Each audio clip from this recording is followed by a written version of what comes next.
aguardando también ahí para que dé inicio, decíamos, la conferencia. ¿Estamos todos listos, chicos? ¿Sí? Bueno, compartimos entonces declaraciones del ministro de Seguridad, de Héctor Iturrias, compartimos declaraciones sobre esta conferencia. ¿Qué tal? Buenos días a todos, gracias por venir. Los convocamos por hechos que de reciente data, que ustedes se deben imaginar. Esta presunta ola de secuestros que generó mucho temor público, generó pavura. Esto se vio reflejado claramente en los grupos de vecinos, las asociaciones vecinales, grupos de padres, porque no es un hecho común. Además, está a decir que es inédito el presunto secuestro de un bebé en el hospital, el intento de secuestro de un bebé en el hospital, el presunto secuestro de un joven que se dirigió a comprar productos de consumo habitual, creo que pan y cigarrillos a un comercio, lo retuvieron por escaso tiempo y le sacaron estos productos. Voy a rescatarlo, debo hacerlo, no porque esté Lidia Romero acá, pero fue la única que puso en crisis una noticia que de primera fase aparecía como falsa, porque ustedes sabrán que el presunto secuestro del bebé en el hospital se hizo primero en redes sociales y tardó casi 48 horas en formalizarse la denuncia en sede policial. Eso debería llamarnos la atención. Cuando uno es víctima de un hecho tan grave, lo primero que tiene que hacer es ir a la autoridad policial para poner en conocimiento y que actúen sobre todo las redes de protección que existen, que están articuladas con el Ministerio Público Fiscal, el Servicio de Protección a la Víctima de Delito, porque obviamente genera una situación de zozobra psicológica para quien sufre un hecho de esta naturaleza. Nosotros dijimos que no íbamos a certificar que esto había sucedido hasta tanto no tengamos evidencia objetiva. El comisario Orellano se puso a trabajar inmediatamente, porque sabe que somos molestos con eso, por Javier. Y las resultas nos dieron la razón a lo que pensábamos en un primer momento, que el hecho no había existido. Nosotros tenemos evidencia objetiva, tenemos cámaras de seguridad que nos dan clara cuenta que este hecho nunca sucedió, no sucedió ni como fue relatado en la denuncia, ni de ninguna otra manera. Se ve a la denunciante que egresa del nosocomio público, del hospital regional, luego de haberse atendido, se corroboró que se atendió, están las historias clínicas, que en la parte externa había gran afluencia de gente, no es que no andaba nadie. De hecho, pasa un patrullero policial, no detecta ninguna anomalía, aparece el vehículo que creemos que es de su padre por las declaraciones, la levanta y la sube al vehículo y no hay ningún inconveniente. Sí se ve una SW4, como dice la denunciante, pero el cual bajan dos señoras que ingresan al hospital a trabajar seguramente a algún turno médico. ¿No? Ni siquiera debemos corroborar la identidad de ellas porque no hay motivo para hacerlo. Respecto del segundo hecho, el menor aduce que va a un determinado domicilio, que de ese domicilio egresa.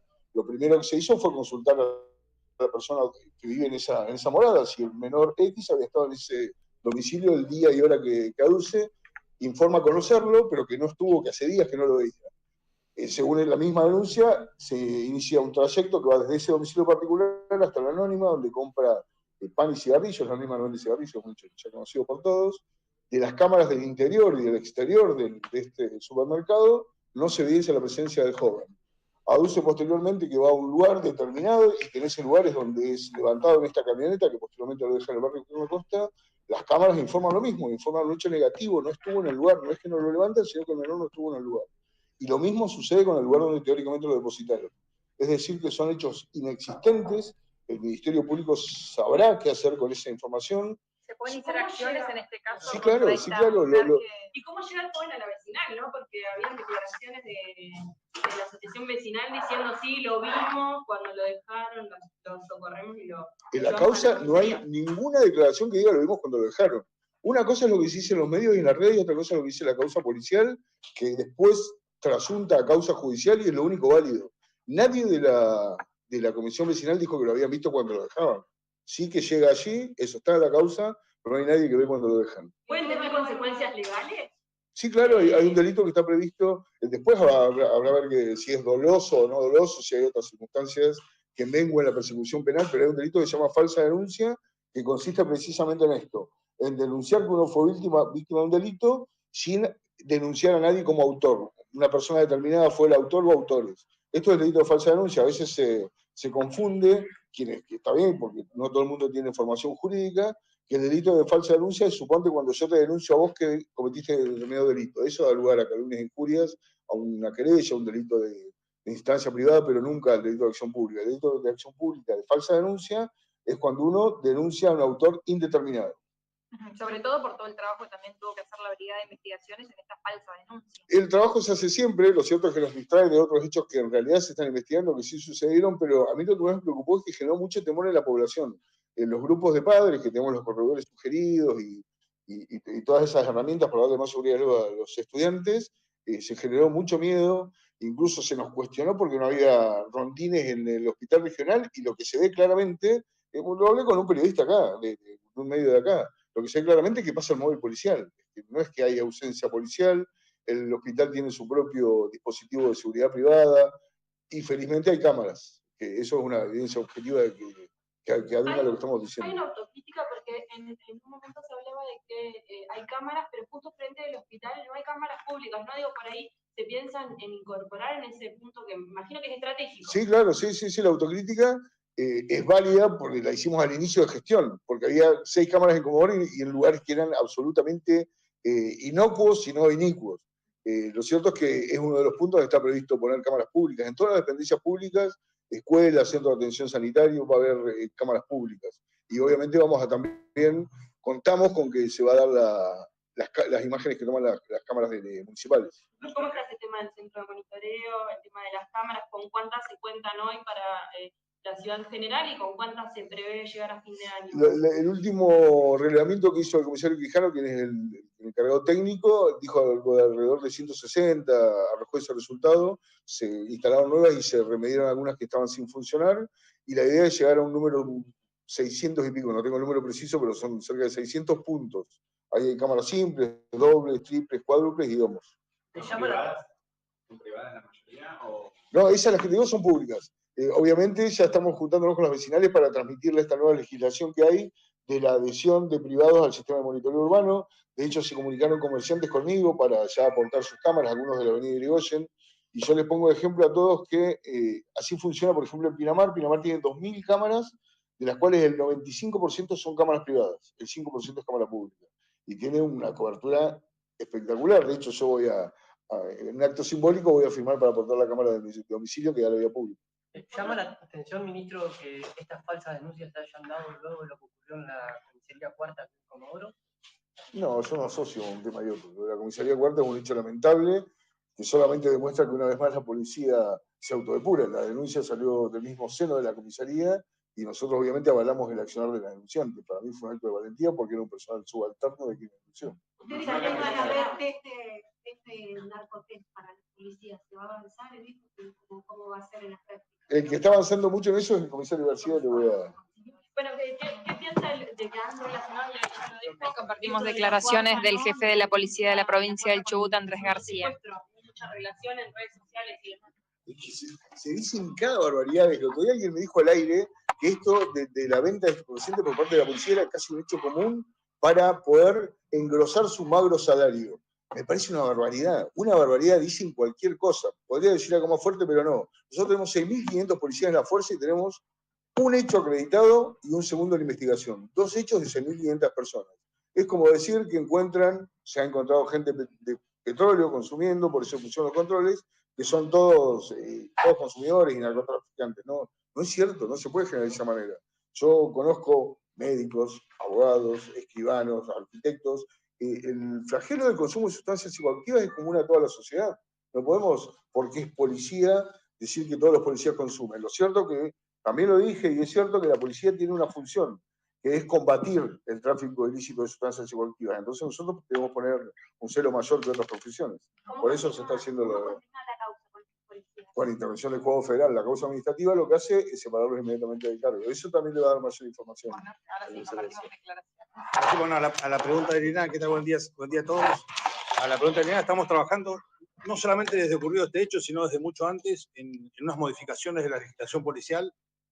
Lo hacía saber el otro día cuando hablábamos puntualmente de este hecho, para poder empezar a implementar controles sorpresivos y obligatorios, tal como se hace en otros sectores, en otros organismos, como por ejemplo, como decía Héctor recién en el petróleo, controles sorpresivos en los lugares de trabajo. Obviamente esto nos obliga a hacer arduas modificaciones dentro de nuestra legislación, que es muy vieja, es en algunos casos obsoleta, y obviamente estamos trabajando en eso, no solo con los asesores de policía, sino también con la colaboración de los asesores del Ministerio de Seguridad. Incluso estamos trabajando ya con algunos diputados para poder, una vez finalizada tanto la ley como la reglamentación, poder darle ingreso a la legislatura y que tome estado parlamentario. ¿Qué pasó con el policía que estuvo involucrado hace algunos meses atrás con que les daba aviso a una banda de narcotraficantes cuando iban a llenar?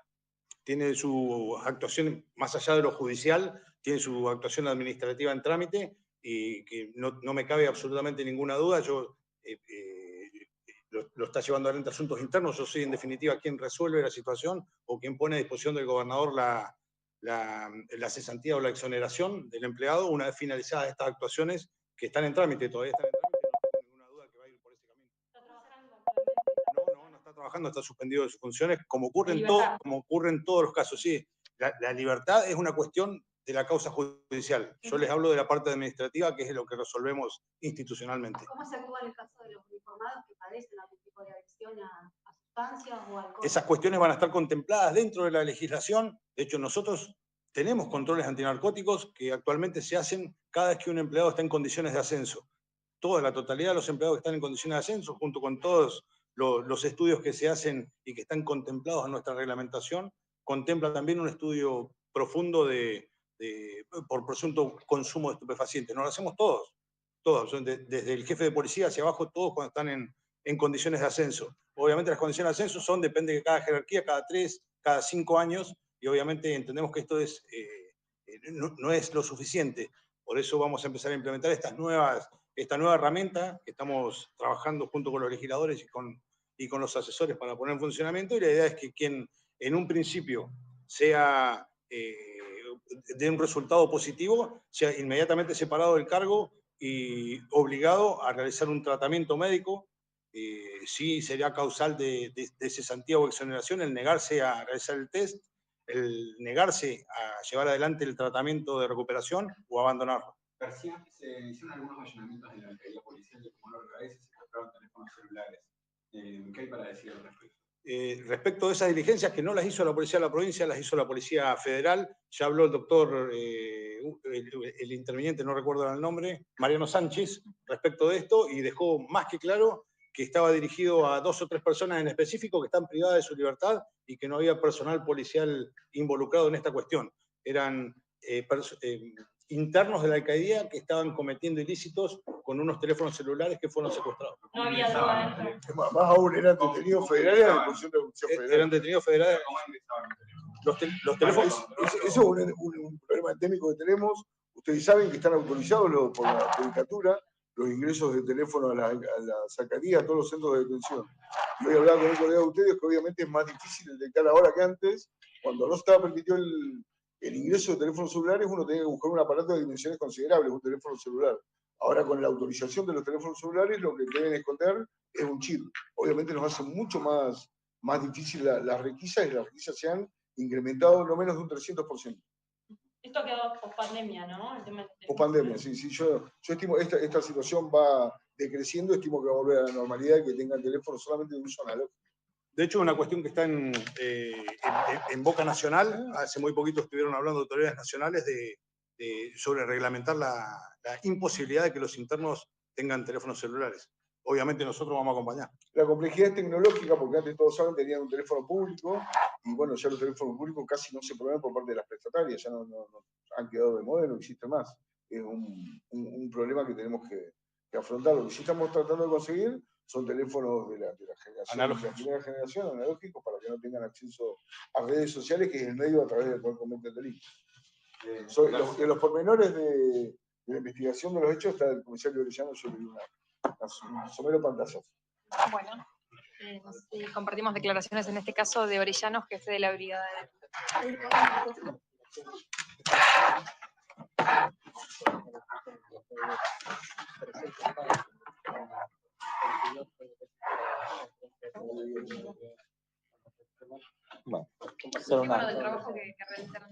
Bueno, en relación, como decía el ministro, a lo que fue el primer caso denunciado del intento de secuestro del menor de edad en el hospital regional, se trabajaron con las cámaras donde sí se corroboró que la denunciante estuvo efectivamente en el nosocomio.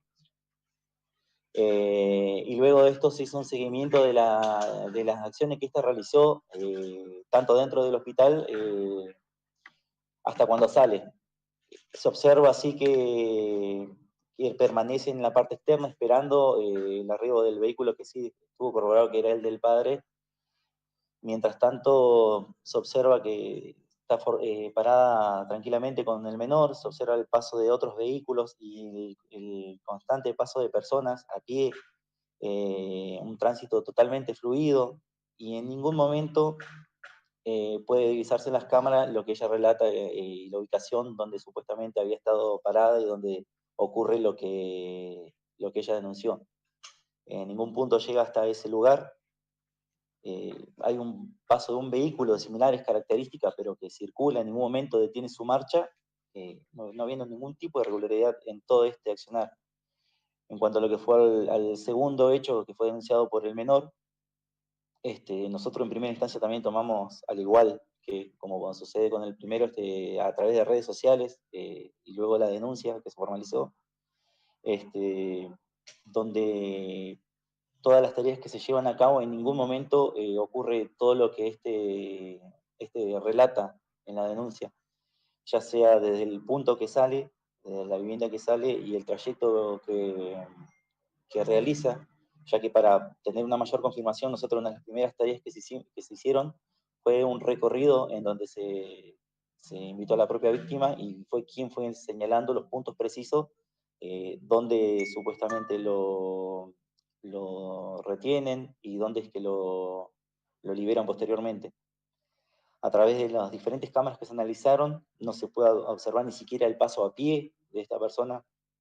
En el supermercado en ningún momento ingresa, y en todo lo que es inmediaciones, en ningún momento fue visualizado. Y como también mencionó el ministro, el punto que él refiere que salió, se entrevistó a la propietaria de la vivienda. En primera instancia no vive la persona en el lugar, no vive la persona a la que él dijo que fue a visitar, y cuando se entrevistó a la propietaria de la vivienda refiere que nunca recibió visita. Sí conoce al menor, pero nunca había estado en su vivienda. ¿Cuál cree, Javier, justamente que es el objetivo, ¿no?, de esta falsa denuncia? Mirá, no sabría decirte bien cuál sería la finalidad concreta. Yo creo que el segundo caso fue muy conectado al primero porque también hace mención de una camioneta. Yo creo que se dejó de guiar por el relato. El primer relato yo sinceramente no sabría cuál fue la finalidad de la denunciante. Sí, se observó en las redes sociales que hizo varias publicaciones después de eso. Hubieron muchos medios que las entrevistaron y posteriormente ella misma en redes sociales hizo varias publicaciones, videos y demás. Pero no ignoraría el motivo de cuál es la finalidad que persigue. ¿Nunca dijeron ellos que exageraron o eran falsas las denuncias? No. En el primero de los casos, el relato siempre era consistente, o sea, era siempre el mismo. Por eso cuando la semana pasada me preguntaron sobre este caso, lo que es que nosotros trabajamos como relato, nunca descreemos de los dichos de la persona, por más que constatemos que hayan irregularidades o cosas que son visiblemente poco creíbles, siempre lo trabajamos como si fuesen ciertos, hasta que no tengamos algo objetivo con que poder desechar ese relato. ¿Entiende que hubo relación entre los dos hechos o creen que fue aislado? No, yo creo que fueron aislados. O sea, no tenemos relación que se conozcan entre los denunciantes y demás, así que no. Por cuestiones personales. No sabría. ¿Cuánto tiempo llevó descartar las versiones del trabajo de cámara?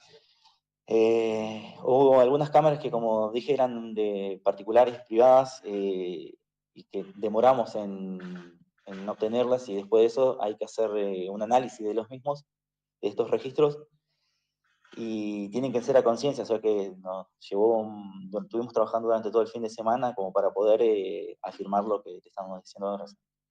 De todas maneras, en primer momento se dan cuenta, ¿no? Si el testimonio por ahí es contradictorio, si hay falta de pruebas o consistencia. Sí, o sea, en primera había muchas inconsistencias. En el segundo caso denunciado, lo que nos manifestó la víctima después nosotros, o sea, el denunciante, ya no se coincide con lo que había plasmado en la denuncia. O sea, ya había muchas alteraciones en el relato y demás, así que entonces ya vas descartando.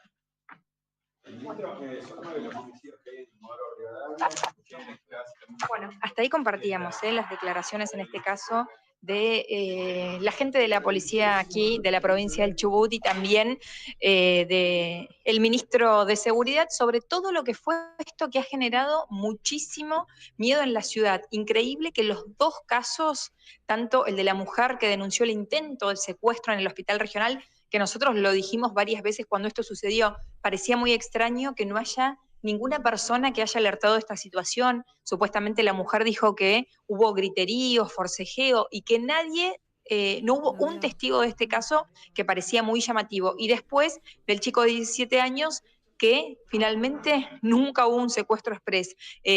Imagino que por ahí la justicia ahora tiene que avanzar con estas falsas denuncias, hay que ver cómo lo va a hacer. Seguramente vamos a consultar al Ministerio Público Fiscal, pero es muy grave, ¿no? Una denuncia que alertó muchísimo a Comodoro Rivadavia, generó mucho miedo también entre los padres.